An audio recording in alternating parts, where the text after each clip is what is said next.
Seja muito bem-vinda ao Mais Diário, que prazer recebê-la. Obrigada, Jéssica, boa tarde. É uma honra estar aqui falando sobre um dos meus sagrados, que é o cuidado paliativo. Como que é o trabalho que você faz? Eu gosto de falar que é uma forma de cuidar de pessoas e das suas famílias que têm uma doença grave, que ameaça a vida. Essa doença ela pode ser tanto aguda quanto crônica, pessoas de diversas idades. E a ideia é devolver qualidade de vida para essas pessoas e para suas famílias,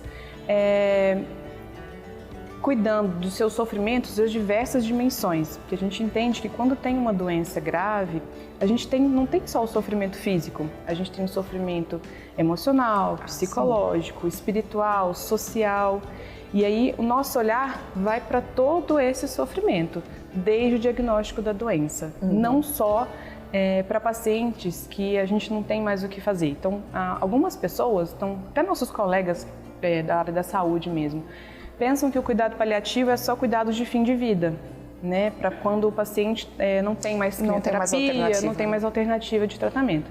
E, na verdade, a gente cuida de todos esses sofrimentos desde o diagnóstico da doença. Essa é a ideia, para que o caminho seja mais suave, né? E a gente consiga fazer um plano de cuidados que respeite a individualidade de cada pessoa e da família dela. A maioria das pessoas e dos profissionais pensam que a gente só lida com pacientes que estão morrendo efetivamente. Sim, é isso. Né? Por isso que até no começo eu ainda falei dos cuidados do antes, do durante, não só quando não se vê mais. O humanizado, o carinhoso, não pode ser só no final, tipo, não tem mais jeito, deixa eu só te abraçar e esperar o fim chegar. Isso tem que ser desde o início, né? Você tocou num ponto muito importante, porque as pessoas acham que cuidado paliativo é só pegar na mão e... deixa eu te abraçar e te... E, na verdade, existe muita técnica, muito estudo por trás disso. E não só da parte de medicamentos, enfim, do tratamento físico. A gente aprende a como conversar, a gente aprende as formas de conduzir um diálogo, uma reunião familiar. É importante lembrar que é um tratamento multidisciplinar. O médico não faz cuidado paliativo sozinho. Então existe fisioterapeuta paliativista, psicólogo paliativista, terapeuta ocupacional. É um trabalho em equipe, né? Porque a gente enxerga o ser humano como um todo mesmo. E se a gente entra desde o diagnóstico, é muito mais fácil a gente construir o vínculo e a gente cuidar daquela pessoa. Para mim, soa dessa forma, você não tem uma sentença de morte com data, assim como nós não temos.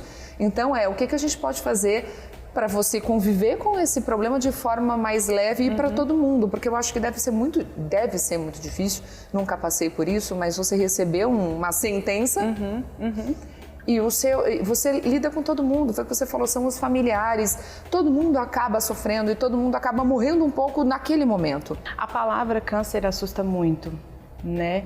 E a ideia não é romantizar a doença, né? E a gente tentar mesmo trazer qualidade de vida dentro para que aquela pessoa viva ativamente o máximo possível até o dia da sua morte, né? E a gente tem alguns princípios no cuidado paliativo que nos norteiam.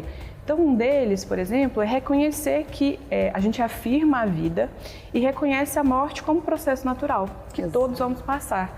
A gente não quer adiar e nem apressar a morte. Então, tem uma grande diferença entre cuidado paliativo e eutanásia, que é essa intencionalidade. A eutanásia é a intencionalidade de provocar a morte na pessoa. E o cuidado paliativo a gente não adia nem apressa, muito pelo contrário, a gente entende que a doença e a vida têm um curso natural. Dentro do cuidado paliativo a gente compartilha decisões. Não tem mais aquela medicina paternalista, eu acho que isso está caindo por terra, já é ultrapassado. De que o médico fala e o paciente tem que escutar e acatar e está tudo bem. O compartilhamento de decisões é uma via de mão dupla. Eu não estou só informando o que o paciente vai fazer. Eu explico as opções que a gente tem, eu eu dou o meu parecer técnico a respeito daquilo, mas Sim. eu considero o que é importante para aquela pessoa e aquela família, né? Então tem o compartilhamento de decisões, a escuta compassiva e sem julgamentos. Então eu estou livre para te ouvir, me dispo das minhas crenças, da pessoa que eu sou. Não tem como fazer isso totalmente, né? Porque falar, eu vim com uma página em branco. Não venho, porque eu tenho a minha vida em mim, né? Mas é uma escuta sem julgamentos e sempre promover o alívio dos sintomas da dor, da falta de ar, do enjoo, ansiedade, depressão e cuidar dessa família também até o luto. É um cuidado que vai desde o diagnóstico até depois que o paciente morre. E eu queria que você deixasse uma mensagem para a gente encerrar o nosso papo, porque eu ficaria aqui horas e horas batendo papo, mas eu queria que você encerrasse com uma mensagem, com toda essa empatia e esse carinho que você tem pela vida e pela história do outro. Deixa uma mensagem para quem está passando por esse momento difícil ou, enfim, por qualquer momento difícil, que a gente sabe que a gente passa por isso na vida. Sim. Mas deixa uma mensagem para quem está assistindo. Eu acho que procure um profissional que te enxergue, que te olhe e que vá cuidar do seu sofrimento como um todo. Existem profissionais com esse olhar.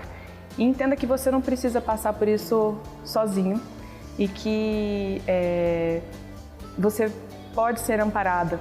Se informe sobre a sua doença, cobre isso dos profissionais que vão te cuidar. Não deixe que o cuidado seja só unilateral. Você é o ator principal do seu cuidado. Perfeito. Doutora, obrigada pelo carinho de estar aqui, você é tão carinhosa com toda a equipe, com seus pacientes. Obrigada por trazer um pouquinho de amor pra gente aqui também.